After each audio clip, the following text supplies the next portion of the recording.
Welcome back. Tonight, some on-the-money advice. If you're worried about that 401k falling short, I'm here with Michael Kresh, Certified Financial Planner and President of Creative Wealth Management in Islandia. Appreciate your time. It's always good to be here. Yeah. Now, when people hear we're going to talk about retirement, 401k, they go, "Oh, it's a boring topic." But it is probably the most important topic people can. You know, it's really the most important topic. And you know, one of the things, every time we talk about retirement, the eyes glaze over and everything else. But you know, the baby boom generation, the generation that we're sitting around, is really marching to the point where it's no longer in the future. It's around the corner. It's today. It's now. And the Center for Retirement Research at Boston College just recently came out with an analysis that said that the average retiree, pre-retiree between 60 and 62, those families, only has 25% of the amount of money they need to put away to maintain their standard of living. Yeah, it's frightening. And there was another statistic: 60% of the households, the 401k, just that basic 401k, that's their total savings. You see, that's the other thing that's made things different. You know, if you go back 30 years ago, a lot of people had defined benefit plans, and when you had a defined benefit plan, your company gave you a monthly pension. Right. So you knew that you were going to get a check every month. But since the late 1980s until now, the companies have been switching these over to 401k plans, where not only are you responsible for putting away money, they're only going to match some, you're responsible for the investments, and you don't know, unless you do some work, even how much it's going to give you per month in retirement. Well, so all the responsibility now comes on your shoulder instead of your employer's. All right, well, now that we've frightened everyone, let's get down to the nitty-gritty.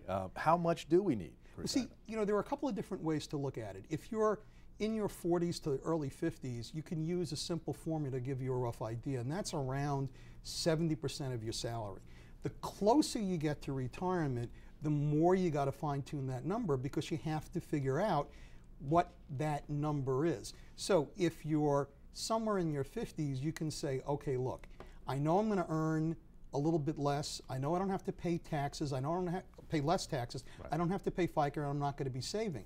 So if you subtract that from your general number, you'll see that somewhere in the 70% range, it may be a little more, a little bit less, is what you need. The problem is, okay, then you see that the fact, let's say you're making $50,000, that means you need between $35,000 and $40,000 a year. Right. And around here, $50,000 is not going to get you very far. Right. The question is, okay, you subtract Social Security from that, how much do you have to have in your retirement plan to cover it? Is one retirement plan enough? I mean, if your company has a 401k, is that enough, or do you need a separate pension plan? Well, the answer to that is you can't control whether or not your company is going to have a separate pension plan, and they're dropping pension plans left and right.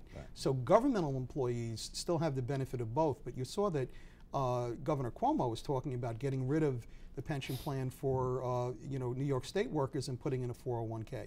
So the question is, since it's now on your shoulders, how do you get as much money in that plan as possible so that when you take that with your Social Security and whatever savings you have a shot at paying your bills? Now, you mentioned Social Security a couple times.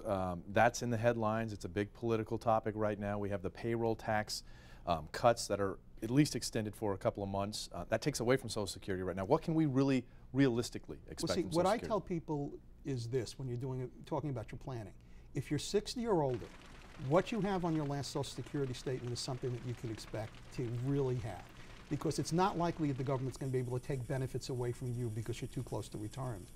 If you're under 50, assume you're only going to get 75 to 80% of what Social Security told you on your last statement, which you got a couple of years ago. So you have to reduce that. So let's say you're 50 years old and your statement says, okay, you can expect $2,000 a month.